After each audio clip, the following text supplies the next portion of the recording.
변화되지 않은 유일한 제자 가룟 유다라는 제목으로 같이 말씀을 나누겠습니다.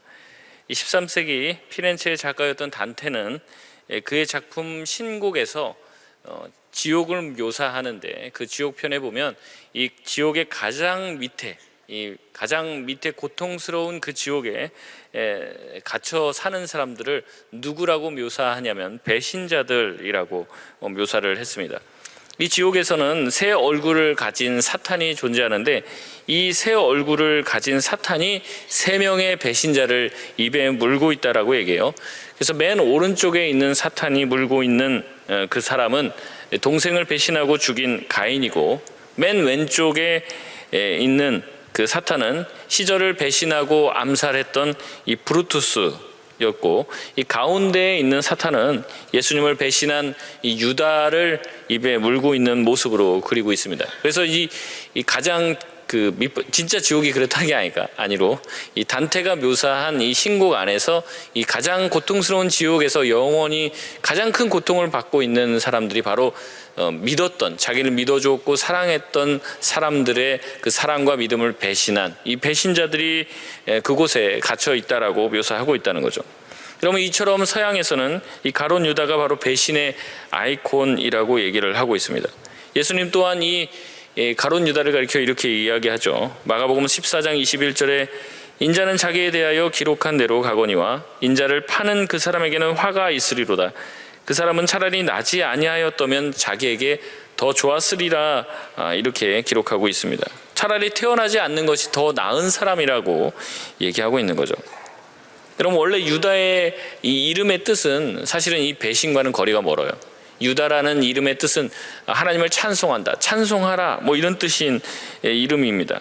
그런데 이 가룟 유다로 인해서 이 유다 하면은 이 유다라는 이름이 굉장히 뭔가 부정적인 뉘앙스를 풍기는 이름이 되어버렸다는 거죠. 그래서 친한 척 하다가 뒤에서 칼을 찌르는 것을 이 유다의 키스라고 얘기를 하고, 다른 짐승을 도살장으로 끌고 가기 위해서 유인할 때 쓰는 이 짐승을 유다의 염소라고 얘기를 해요. 남을 엿보는 이 구멍을 유다의 구멍, 유다의 창문이라고 얘기를 하기도 한다는 거죠. 이처럼 이 유다라는 이름이 이 뭔가 배반하고 뒤통수를 치고 멸시하고 이 혐오스러운 용어가 되었다는 거죠. 이 부모가 그에게 이름을 지어줄 때는 이 유다라고 이름을 지으면서 뭐라고 생각했겠습니까? 너의 인생을 통해서 하나님을 찬양하고 하나님을 높이고 그런 인생이 되게 해달라고 영광스러운 이름을 붙여준 거죠. 근데 실상 유다는 어땠어요? 그와 반대되는 인생을 살았다는 겁니다. 특별히 오늘 본문은 예수님께서 십자가에서 죽으시기 얼마 전에 있었던 일이에요. 요한복음 11장 다음에 이제 12장이죠. 12장 다음에는 13장입니다. 12장을 오늘 읽었는데 12장 앞에 11장이 뭐냐면 이제 죽은 나사로가 이제 예수님에 의해서 이제 다시 살아난 그 장면이에요. 그래서 이 11장에서 죽은 나사로를 살리자 많은 사람들이 예수님을 믿고 예수님의 놀라운 그 능력에 감탄을 했다는 거예요.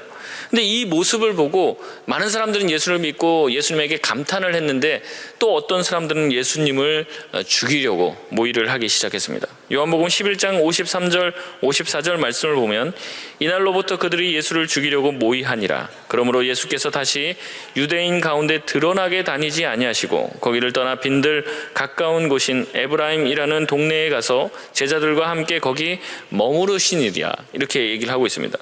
그래서 예수님이 기적을 베풀고 많은 사람들이 믿으니까 이제는 종교 지도자들이 이 예수님을 잡아 죽이려고 이때부터 모의를 했다는 거예요.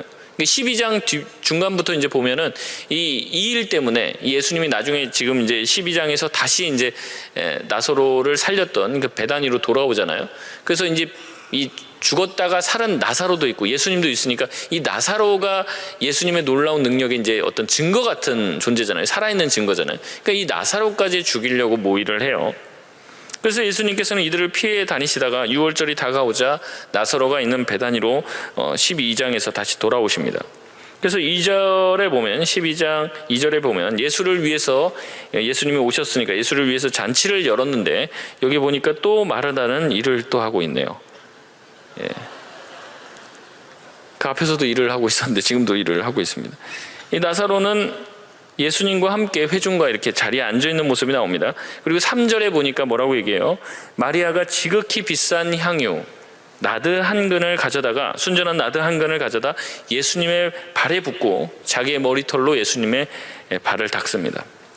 여기서 이 순전한 나드 한 근을 이제 묘사를 하는데, 이제 300데나리온이라고 얘기하는데, 이 노동자 보통 1년에 해당하는 이 연봉과 맞먹는 금액이에요. 그래서 대략 계산하면 한 3천에서 4천만 원 정도 되는 값어치가 있는 향유라는 거죠.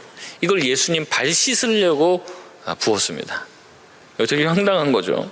이 모습을 보고 가룟 유다가 이렇게 얘기해요. 5절에 이렇게 얘기합니다. 같이 한번 읽어볼까요? 시작. 이 향유를 어찌하여 300데나리온에 팔아 가난한 자들에게 주지 아니하였느냐 하니. 무슨 말입니까? 이 가룟 유다는 이 마리아가 돈을 쓸데없는데 낭비했다라고 얘기하고 있는 거예요. 이 비싼 것을 발에다 붓냐, 이게 돌았냐, 이 얘기를 하는 거죠. 발은 그냥 물로 씻어도 되잖아요. 왜냐하면 뭐 여러분 물로 씻으나 뭐 그런 순전한 나드 같은 거 바르나, 뭐 그 나드로 이제 씻으면 이제 발이 안 들어집니까? 무슨 갑자기 무슨 코팅이 돼갖고 발이 전혀 이렇게 뭐 미끄러지지도 않고 모래가 묻지 않고 그런 게 아니잖아요. 그러니까 물로 씻으나, 가치 없는 것으로 씻으나, 가치 있는 것으로 씻으나 똑같다는 거예요. 또 금방 발은 더러워질 거라는 거죠.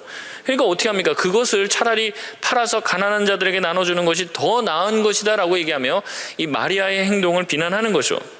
여러분, 근데 이 희한한 것은 무엇이냐면 이게 바로 가룟 유다가 성경에서 첫 번째로 한 말이에요. 이 말이, 이 마리아를 비난한 게 성경에서 첫 번째로 유다가 했던 최초의 말이라는 거죠. 그 전까지는 한마디도 말을 하지 않습니다. 물론 말을 했겠죠. 벙어리가 아닌 이상 말을 했겠죠. 근데 성경에 기록되지는 않아요. 아마 다른 제자들과 달리 유다는 굉장히 과묵했던 것 같아요. 굉장히 침착하고 언제나 순종적인 모습을 보였던 것 같아요. 그렇기 때문에 특별히 튀는 이야기들을 하지 않고, 그렇기 때문에 성경에 그의 언행이 기록되지 않았을 수도 있습니다. 또 뒤에 보면 나오지만 이 가룟 유다가 이 예수님 그 공동체 안에서 돈괴를 맡는 이제 회계의 역할을 했습니다. 여러분, 회계는 하나 맡기면 안 되죠. 돈을 섞어 쓴다든지 돈을 들고 튈 수도 있기 때문에 될 수 있으면 정말로 믿음직한 사람, 그리고 계산 자꾸 틀리고 돈이 자꾸 없어졌니 많니 뭐 이런 얘기하면 믿을 수가 없잖아요. 그러니까 어떻게 합니까? 돈을 잘 계산할 줄 아는 믿을 만한 사람한테 이 회계의 일을 시킨다는 거예요. 근데 여러분, 이 가룟 유다가 돈괴를 맡은, 이 회계를 맡은 회계 담당이었습니다. 아마 예수님을 따라다니는 사람들이 굉장히 많았기 때문에 그들과 같이 식사를 할 때도 돈이 지불이 되었고, 이제 아마 가난한 사람들을 만났을 때도 그들을 위해서 이 재정 지출을 했던 것으로 생각합니다.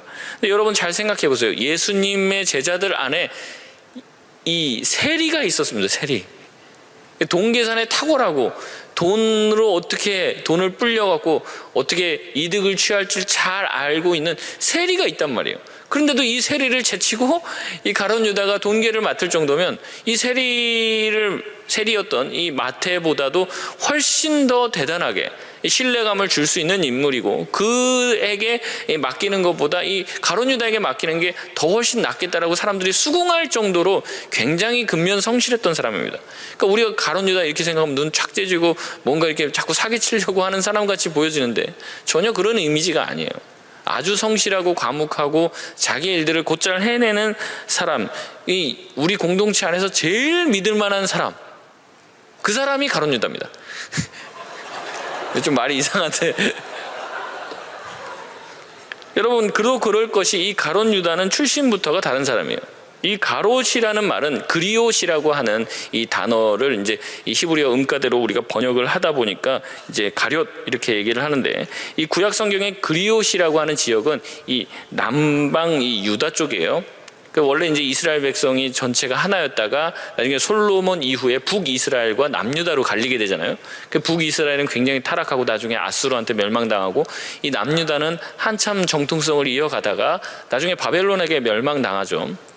근데 북이스라엘에 있는 사람들은 많은 경우에 또 이제 외부에 있는 이방인들과 같이 이제 혼합되어서 사마리아인들이 되기도 하고 뭐 그런 이제 역사를 가지고 있지 않습니까? 그러니까 사실은 이제 남방 이 유다에 있는 사람들은 굉장히 정통성도 가지고 있고, 그리고 이 그리옷이라고 하는 이 지역 자체가 이 예루살렘 약간 밑에 지역입니다. 그러니까 지금으로 말하면은 서울에 있는 강남 3구 중에 하나인 그 정도에 가까운, 그러니까 소위 말하면 이제 뭐 강남 출신의 사람 같은 사람이 이 가룟 유다예요.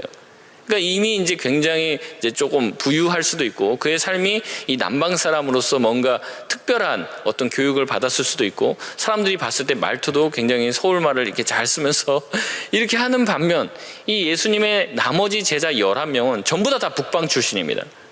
그래서 이제 갈릴리 지역을 중심으로 한 이 북방 출신이라는 거예요. 그러니까 딱 봐도 이 사람은 좀 엘리트 교육을 받은 것 같고, 뭔가 이제 생활 습관도 다르고, 쓰는 말도 약간 사투리가 이제 좀 고급 사투리 같은 느낌이 들면서 이 다른 이 제자들과는 약간 이질적인 느낌을 보여주는 그런 제자였다는 거죠. 그래서 누가 봐도 굉장히 믿음직하고 제일 공부 잘하고 뭔가 믿을 만한 그런 구석이 있는 사람이 바로 이 가룟 유다였어요. 굉장히 말끔하고, 그러니까 보기에 이 사람이 뒤통수 칠 거라고 생각할 수 없는 그런 굉장한 그 외적인 어떤 조건들을 가지고 있는 사람들이 바로 이 가룟 유다였다는 거죠.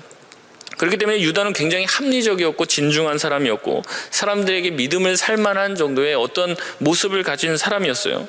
그래서 그가 지금도 그러한 논리적인 생각을 가지고 아주 정당한 얘기를 하는 거죠. 가난한 사람을 돕자는 것은 평소에 예수님의 가르침이에요. 평소에 예수님의 말씀입니다. 고아와 과부들, 또 가난한 사람을 도와야 된다. 부자 청년에게 뭐라고 얘기했습니까? 네가 나를 따라오려면 네가 가진 모든 것들을 팔아. 누구에게 나눠줍니까? 가난한 자들에게 나눠주고 나를 따르라, 그렇게 말씀을 했어요. 그러니까 예수님이 평소에 가난한 자들을 돕고 위하는 것을 너무나도 잘 알고 있는 거죠. 그래서 지금 유다가 하는 말이 쉽게 반박하기가 어려운 말입니다. 왜냐하면 유다가 지금 틀린 말을 한 게 아니에요. 아까도 말씀드렸지만은 어차피 물로 씻으나 그 순전한 나드로 씻으나 발은 똑같다는 거죠. 금방 또 더러워진다는 거예요. 그리고 이것을 팔아서 가난한 자들에게 나눠주면 이거는 예수님의 말씀을 또 실천하는 것이 되는 거예요. 그렇기 때문에 이 유다의 말은 뭐예요? 굉장히 지극히 이성적이고 합리적인 동시에 예수님의 말씀을 잘 지켜보려고 하는 노력으로서의 이야기를 하는 거예요. 흠잡을 데가 없는 이야기를 한다는 거죠. 여러분, 물론 이에 대해서 요한은 나중에 평가하기를 뭐라고 합니까? 6절에 보니까 유다가 이렇게 한 것은 무엇을 위해서 그렇게 한 것이라고 해요? 가난한 자들을 위해서 그런 것이 아니라 그가 도둑인데 돈계를 맡았고 그 안에서 자기가 도덕질을 했기 때문에 그렇다. 그러니까 뭐라고 하는 겁니까? 팔아갖고 300데나리온 정도 들어오면 자기가 어느 정도 이제 뒤로 챙기려고 하는 그 마음에서 그랬다, 이렇게 지금 기록을 하고 있다는 거죠. 근데 이때 당시에는 그것을 이제 눈치채지 못하는 거죠. 여러분, 이 사건은 유다가 어떤 사람인지 단적으로 보여주는 사건이에요. 유다는 4절에 보면 예수님을 따르는 12 제자 중 하나였고 예수님의 가르침을 잘 알고 있는 사람이었습니다. 그리고 사람들의 신망을 많이 받으며 회개의 일을 하고 있는 사람이었어요. 합리적이고 논리적이고 외적으로나 굉장히 진중하고 과묵하고 믿을 만한 사람이었다는 거죠. 여러분, 이 가룟 유다에게 무슨 문제가 있었던 것입니까? 여러분, 문제는 뭐예요? 아까 읽었던 것처럼 이 가룟 유다에게 문제가 있었는데 그것은 뭐냐면 그가 물질에 눈이 먼 탐욕적인 사람이었다는 거죠. 근데 이게 겉으로 드러나진 않아요. 겉으로 누군가에게 들켜지지는 않은 건데 자기 내면에 이 욕심이 가득한 거예요. 예수님은 여러 번 얘기를 하셨죠. 보물을 땅에 쌓지 말고 하늘에 쌓으라고 얘기했습니다. 사람이 온 천하를 얻고도 제 목숨을 잃으면 무슨 유익이 있겠느냐라고 얘기하시면서 이 땅에서 잘 먹고 잘 사는 거에 집중하지 말고 하늘나라를 소망하며 살라고 예수님은 말씀하셨지만 그 또한 잘 알고 있었지만 그 말씀대로 살지 않은 것이에요. 여러분, 돈 자체는 악한 게 아닙니다. 근데 문제는 뭐냐면 그 돈을 사랑하는 게 문제인 거죠. 돈을 사랑하는데 예수님보다 더 사랑하는 거예요. 믿는 사람인데, 예수님을 쫓는 사람인데도 불구하고 예수님보다 돈을 더 사랑하는 게 문제가 있는 거예요. 디모데전서 6장 10절에 보면 돈을 사랑함이 일만 악의 뿌리가 되나니 이것을 탐내는 자들은 미혹을 받아 믿음에서 떠나 많은 근심으로써 자기를 찔렀도다. 아멘. 앞에서는 가난한 사람을 들먹이며 거창한 이야기를 해요. 하지만은 헌금을 걷어서 뭐합니까? 자기의 사리의 사욕을 챙기려고 하는 위선자가 바로 다윗이 아니라 유다였다는 거죠. 그러던 그가 나중에 예수님을 두고 흥정을 해요. 예수님을. 그러면서 뭐냐면 은 이제 30을 받거든요. 근데 이 은 30이 뭐냐면 그 당시에 이제 팔리는 노예 값이 은 30이었어요. 그러니까 예수님을 굉장히 큰 값어치로 뭐 판 것도 아닙니다. 그냥 한 노예 정도의 취급을 하고 예수님을 도매금으로 넘긴 거예요. 여러분, 이 유다가 무슨 돈이 없어서, 아까도 말씀드렸지만은 무슨 돈이 없어서 예수님을 팔았습니까? 그게 아니에요. 뭐 돈이 지금 부족해서 뭔가 이걸로 무슨 대출금 막으려고 예수님 팔고 뭐 그런 게 아니라는 거죠. 이 조금씩 자기가 맡은 돈께에서 도둑질 하던 것이 점점 커지면서 돈이 되는 일이라면 이제 뭐든지 하는 사람이 되어버린 거예요. 처음부터 그런 건 아닙니다. 그러면서 조금씩 이 물질에 대한 욕심이 커지게 되니까 이 욕심 때문에 자기 자신을 파멸의 자리로 몰아넣게 된 것이죠. 돈에 한번 꽂히니까 뭐든 돈으로 보이고 모든 관심이 이제 돈에 쏠리게 되는 거예요.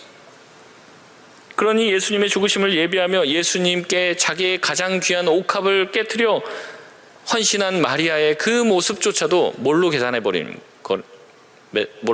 겁니까? 이 돈으로 다 계산해 버리는 거예요. 돈으로. 그러니까 그 사람의 수고나 이 모든 것들을 다 돈으로 환산을 해버리는 거예요. 뭘 하려고 해도 항상 돈으로 계산해요. 돈으로 예산을 세우고 돈으로 모든 것들을 평가하려고 합니다. 돈에 지나친 관심과 애정을 가지고 있는 것이 그에게 문제였던 거죠. 여러분, 교회에서 교회 일을 하면서도 이런 생각을 가지고 교회 일을 하는 사람들이 있어요. 교회에서 무슨 일을 하자고 하면 돈이 없으니까 하지 말자고 합니다. 하지만 돈이 안 드니까 그것 좀 하면 안 될까요? 그럼 하라고 하고. 그러니까 이게 교회의 모든 결정사항들이 뭐냐면 이 돈에 의해서 좌지우지 되는 거예요. 돈이 있으면, 돈이 필요하면 그거 하지 말라고 하고, 돈이 없어도 할 수 있는 겁니다. 그럼 그거 하라고 얘기하고, 돈이 없으면 안 하고 돈이 있으면 하고. 여러분, 교회 공동체가 돈에 매여 있고 예산에 매여 있어서는 안 되죠. 물론 우리가 어떤 일들을 하기 위해서는 규모를 잘 세우고 또한 어떻게 예산을 세우고 어떻게 합리적으로 진행되어야 될지 해야 되지만, 여러분, 돈 없으면 선교 안 하고 돈 없으면 구제 안 하고 돈 없으면 주님의 일을 안 할 거냐는 거예요. 여러분, 정말로 하나님이 기뻐하시는 일이라면 우리가 그 일을 할 때 하나님께서 그 물질 또한 채워주시는 줄 여러분 믿으시길 바랍니다. 여러분, 근데 자꾸 여기에 매여 있는 거예요. 왜냐하면 돈에 관심이 있기 때문에 그런 거죠. 이런 분들이 또 따지는 게 뭐냐면 효과와 효율입니다. 야, 이 돈이면 이걸 안 하고 이걸 하겠다. 이 돈이면 이것보다 더 효율적인 이걸 하겠다. 이 생각을 가지고 있는 거예요. 지금 유다가 얘기하는 게 그겁니다. 야, 그거 팔면은 가난한 사람들을 도와주고 더 좋은 일을 할 수 있지. 이 바닥에다 다 쏟고 지금 뭐 하는 거냐. 이 얘기를 하는 거죠. 이런 자원이면 이것을 할 수 있는 것이 더 효과적이고 더 효율적이라는 얘기를 하는 거예요. 여러분, 물론 그것들을 따지는 게 중요하죠. 하지만 때로는 이 효율을 뛰어넘는, 어떻게 보면 허비와 같고 낭비와 같은 사역을 해야 된다는 거예요. 예수님은 얘기합니다. 양 99마리를 내비두고라도 잃어버린 한 양을 찾아가라고 얘기하는 거죠. 여러분, 얼마나 비효율적입니까? 이 한 마리 양을, 잃어버린 한 마리 양 찾다가 99마리 어떻게 되면 어떻게 해요? 그냥 한 마리 버리는 게 더 효율적이고 효과적일 수 있습니다. 근데 주님은 그것을 기뻐하지 않아요. 한 마리 잃은 양을, 정말로 내가 참된 목자라면 그 잃은 양을 찾기 위해서 99마리라도 내버려 두고 찾으러 가는 게 목자의 심정이라는 거죠. 때로는 그렇게 사역을 해야 된다는 거예요. 제가 예전에, 또 예전 교회에 자꾸 욕하는데 예전에 있었던 교회에서 사역을 하는데, 이제 한 친구가 이제 유학을 간다는 거예요. 그래서 이제 그 친구 이제 한동안 못 보는 거죠. 유학을 가는데 이제 뭐 굉장히 멀리 이제 프랑스로 유학을 가는데, 이제 그 친구가 한 번 가면은 한 이제 4년 이상 이제 거기서 공부하다 와야 되니까, 이제 그런데 너무 막 두렵고 떨리고 자기 집안에 이제 예수 믿는 사람들도 하나도 없고, 그러니까 이제 목사님 기도해 주세요. 뭐 자기가 잘 가야 되는. 그래서 제가 이제 거기에 이제 그 친구를 데려다 주고 밥 사 먹이고, 그리고 그 유학을 잘 보냈습니다. 제가 가지고 있는 것도 좀 주고 그렇게 해서 유학을 잘 보냈어요. 근데 그걸 보고 이제 옆에 있는 목사님이 그렇게 얘기해요. 왜 이렇게 쓸데없는 짓 하냐? 어차피 가면은 가 있는 동안 이제 저는 또 다른 교회 옮길 수도 있고 다시는 못 볼 수 있는데 뭐하러 가서 그렇게 낭비하는 그 쓸데없는 짓을 하냐는 거죠. 제가 굉장히 깜짝 놀랐습니다. 그 한 영혼을 제가 맡고 있는 한은 최선을 다하는 건데, 이제 그 다음을 생각하면서 효율을 얘기를 하더라고요. 제가 처음 이제 수영로교회 왔었을 때, 수영로교회 그 야베스에서 독특한 사역을 하는데, 이제 그 군신방, 전국 군신방이라고 하는 걸 하는데, 이제 목사님들이 전부 다 해갖고 이제 군대 가서 군인들을 만나러 돌아다닌 거예요. 이제 일주일 내내 그걸 다닙니다. 목사님들이 고급 인력이 대학원 나오신 아주 귀한 분들이 차 몰고 다니면서 다 돌아보니까 한 이제 2,000km, 일주일에 2,000km, 3,000km 됐던 것 같은데, 전국을 다 돌아다닌 거예요. 강원도 쪽으로 해갖고 이제 경기도 뭐 서울도 들리고, 나머지 이제 뭐 저쪽 뭐 전라도 쪽으로도 가고, 완전 이제 전국을 한 바퀴 도는 거예요. 그래서 참 비효율적인 사역을 하고 있다. 그렇게 해갖고 몇 명 만나겠습니까? 꼴랑 뭐 한 10명, 12명 만나는 거예요. 얼마나 비효율적입니까? 여기서 만나고 하면 한 번 캠퍼스 가면 막 20명, 30명 만날 수 있는데, 못하러 가서 이렇게 비효율적으로 사역을 하는 거죠. 여러분, 근데 그렇게 비효율적으로 사역하기를 원하는 게 주님의 마음인 거죠. 여러분, 유다는 늘 논리와 합리를 찾아요. 이것을 통해서 효과와 효율을 얻으려고 하고 이득을 취하려고 하는 거죠. 여러분, 이 사이에서 뭔가 틈이 있으면 그것으로 자기에게 이득을 얻으려고 하는 이 탐심이 그의 마음을 완전히 장악해버린 거예요.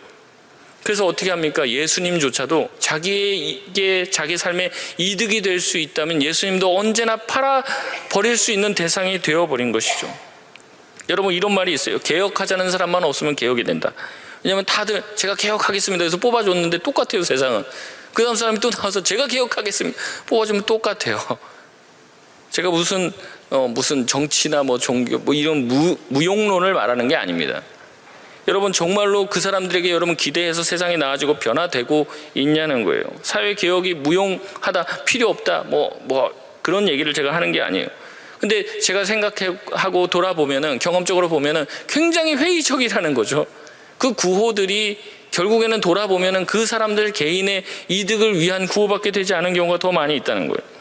여러분, 이 가룟 유다는 옳음을 얘기했어요. 효과를 얘기하고 효율을 얘기했습니다. 이렇게 하면 예수님의 사역이 더 멋있을 거라고 얘기하고, 이렇게 하면 교회 사역이 더 멋있을 거라고, 더 화려하게 더 많은 사람을 도울 수 있을 거라고 얘기했습니다. 근데 결국에 그 마음 깊은 곳에서는 그것을 통해서 자기가 이득을 취하려고 하는 이 재물에 대한 것에 자기의 마음이 뺏겨 예수님의 제자답지 못하게 살게 만들었다는 거죠. 여러분, 또한 가룟 유다는 돈에 눈이 멀어 매우 위선적인 삶을 살았습니다. 가난한 자를 위로한다라고 이야기하면서 속으로는 자기 이득을 취하려고 하는 이 양면성을 가지고 있었다는 거죠. 겉과 속이 다른 거예요. 마태복음 26장 47절에서 50절 말씀 보면 예수님이 십자가에 지시기 전에 이제 잡히시던 장면이 나옵니다. 말씀하실 때 12 중에 하나인 유다가 왔는데 대제사장들과 백성의 장로들에게서 파송된 큰 무리가 칼과 몽치를 가지고 그와 함께 하였더라. 예수를 파는 자가 그들에게 군호를 짜 이르되 내가 입맞추는 자가 그이니 그를 잡으라 한지라.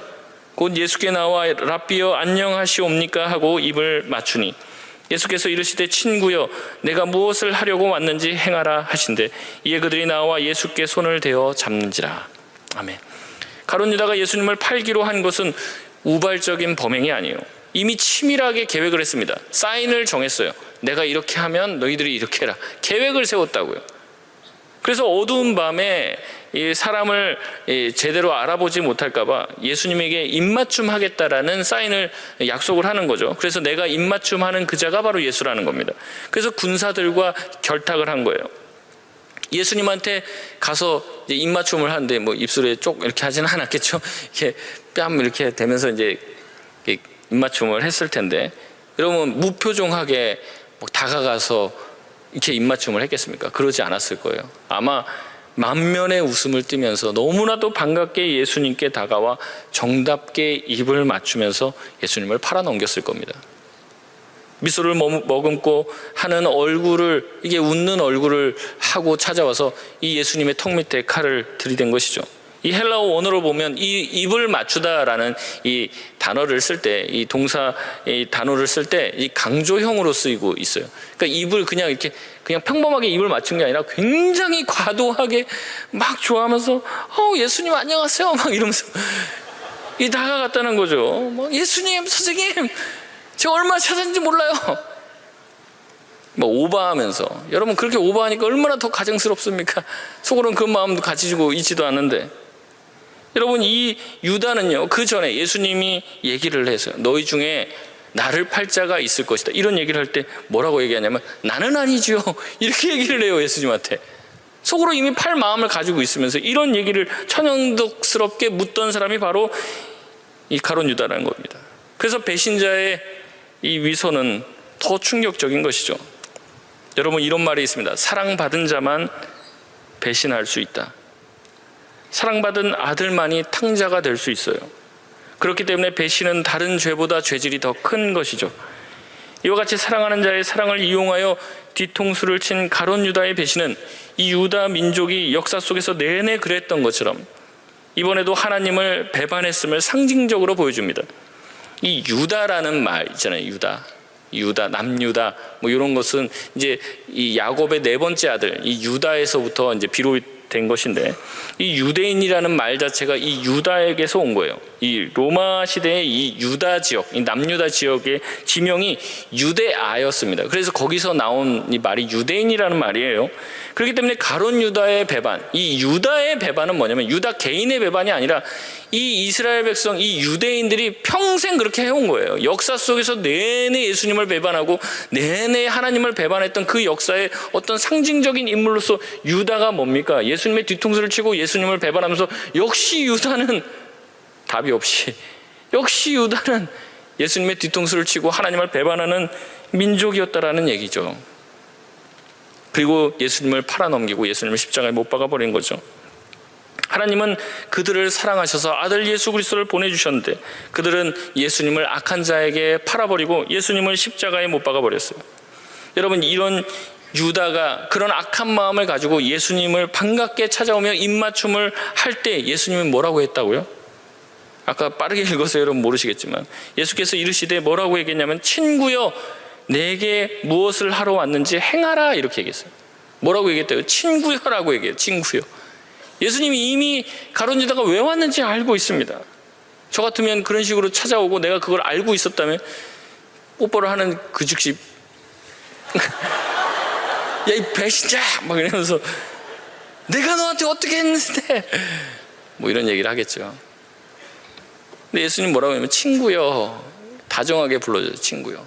자기를 팔러 온 이 유다를 향해서 친구여 이렇게 얘기했어요.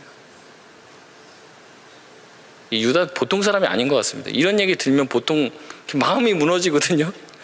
사실 예수님 팔러 왔는데 나를 친구라고요? 마음이 무너질 법도 한데 그러지도 않아요. 강박한 사람입니다. 아주 이성적이고 논리적인 사람이에요. 계획대로 행동합니다. 요지부동입니다. 예수님의 따뜻한 사랑에도 반응하지 않습니다.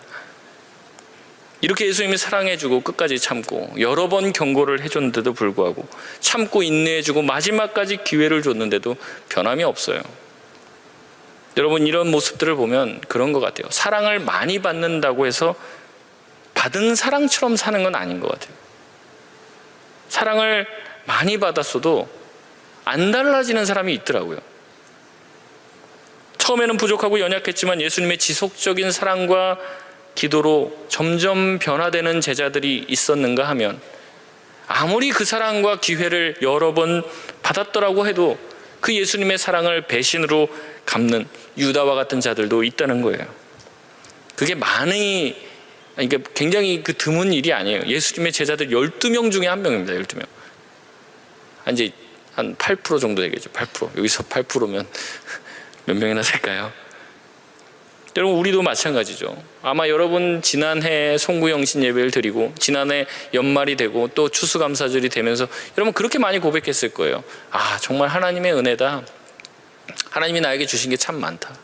정말 내가 이 자리에 서 있는 것도 다 하나님의 은혜다라고 여러분 고백했는데, 여러분 지금 저와 여러분의 삶을 한번 보십시오. 정말 여러분이 받으신 그 은혜에 합당하게 살아가고 있습니까? 오히려 유다처럼 앞에선 찬양하고 하나님을 잘 섬긴다라고 얘기하지만 뒤로는 하나님과 전혀 상관없는 삶을 살고 있지는 아니냐는 거죠. 예수님 뒤통수 치면서 배신하지는 않았냐는 말이에요. 나를 위해 기도해 주신 나의 부모님의 믿음을 배반하고 우리 리더들이 나를 사랑해주고 참고 인내해주는 그 신뢰를 내팽개치고 또 나를 믿어준 팔로워들의 이 마음에 칼을 꽂고 상처를 주고 있지는 않느냐는 거예요. 우리 중 누구라도 내가 받은 사랑의 가치를 깨닫지 못한다면 그 사랑을 고작 은 30에 파는 그런 유다와 같을 수 있다는 거예요. 주님이 우리를 위해서 흘리신 피값을 여러분 깨달으시길 바랍니다. 여러분을 위해서 기도했던 그 리더들, 그 선배들의 눈물과 기도를 여러분 그 가치를 깨달으시길 바랍니다. 여러분, 결국 유다는 자신의 명예로운 이름을 수치스러운 이름으로 남기게 되었어요. 또 주위의 신뢰를 이용해 남들을 속였으며 예수님의 사랑과 섬김 또 기회를 여러 번 주신 그 손길에도 유다는 점점 선해지고 변화된 게 아니라 점점 악해지고 나중엔 말라 비틀어져서 사탄의 도구가 되어버렸어요.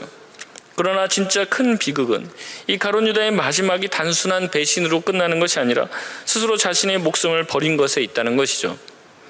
여러분, 배신도 나쁘지만 더 나쁜 것은 용서받을 수 있는 길을 스스로 저버린 것에 있어요. 물론 유다의 마음은 알겠습니다. 유다가 이제 나중에는 이제 후회를 합니다. 이 회개가 아니라 후회를 합니다. 예수님을 팔아버린, 그래도 자기가 3년 동안 열심히 쫓아다녔던 선생님을 팔았다는 그 죄책감, 예수님이 십자가에 막 달리고 막 고난을 당하는 모습을 보니까 이제 막 예수님이 고통당하는 그 모습을 보니까 후회가 되는 거죠. 그래서 제사장들에게 찾아가서 내 돈 다시 돌려줄 테니 예수님을 풀어달라고 얘기해요. 어떤 사람은 그걸 보고 회개라고 막 얘기합니다. 회개가 아니죠. 그랬는데 이제 사람들이 어떻게 합니까? 그거는 네가 가져가라. 그것은 이미 피값이다. 치렀다라고 던져줘 버리는 거예요. 여러분, 그런데 그렇게 뛰쳐나간 다음에 이 유다는 어떻게 했습니까? 자기 스스로 자기 목숨을 끊어버렸어요. 후회를 한 후에 이 자기가 했던 행동에 대한 깊은 후회, 그리고 자기 스스로를 용서할 수 없는 그런 답답함과 죄책감, 그것을 자기의 힘으로 해결하려고 했던 거죠. 예수님이 용서하신다고 하더라도 자기 자신은 자기를 용서할 수 없었기에 결국 스스로를 용서할 수 없어 목숨을 끊은 거예요. 그러나 예수님의 사랑은 어떻습니까? 그런 사람의 허물 또한 용서할 수 있잖아요. 그래서 사실은 어떻습니까? 이 베드로가 그렇게 예수님을 배반하고 예수님을 모욕했어도 다시 예수님의 그 사랑에 반응하여 예수님께 용서를 구하며 회복이 되잖아요.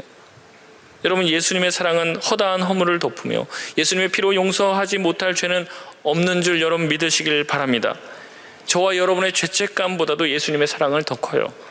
우리가 그것을 붙들면 우리가 예수님을 부인하는 삶을 살았을지라도 다시 새로운 삶을 산 베드로와 같을 수 있고, 여러분이 그렇게 산 죄책감을 떠안고 내가 내 방식대로 해결해 보려고 노력한다면 가룟 유다가 될지도 몰라요.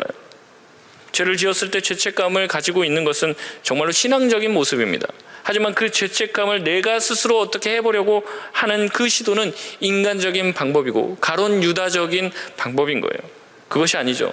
우리 안에 우리가 죄를 지었을 때 느끼는 그 죄책감을 가지고 예수 그리스도께서 우리를 위해서 죽으신 그 십자가 앞으로 나아가 주님이 용서 못할 죄인은 없다라는 것을 마음에 믿고 주의 십자가를 붙들고 나아갈 때 우리가 다시 한번 주님께서 주시는 회복과 용서의 은혜를 경험할 수 있게 된다는 거죠.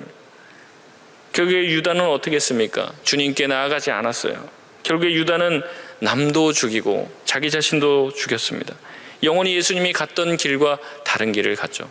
예수님은 어떻게 했습니까? 자기 자신을 죽이면서 우리 모두를 살리신 그 길을 갔던 거죠. 말씀을 맺겠습니다. 바라기는 우리 모든 청년들, 우리 모든 지체들이 주님의 사랑을 깨닫고 주님의 사랑에 올바르게 반응하길 바랍니다. 주님의 사랑을 받으면 받을수록 더 굳어지고 더 딱딱해지고 주님이 가셨던 길과 반대 방향으로 가는 것이 아니라 주님의 사랑을 받았다면 그 받은 사람의 모습으로 변화되시길 바라요. 다시 한번 고개를 들어 십자가에 달리신 예수를 바라보고 그 사랑에 반응하시길 바랍니다. 그 길만이 다른 삶을 살 수 있는 유일한 길이요, 우리의 죄책감과 죄의 사슬에서 벗어날 수 있는 유일한 길임을 여러분 깨닫고 십자가를 통해 나의 연약함을 내려놓고 나의 위선적인 모습과 세상을 더 살아가던 나의 생각들을 내려놓고 주의 사랑에 매어 살기로 결단할 수 있는 저와 여러분 되시길 주의 이름으로 소원합니다.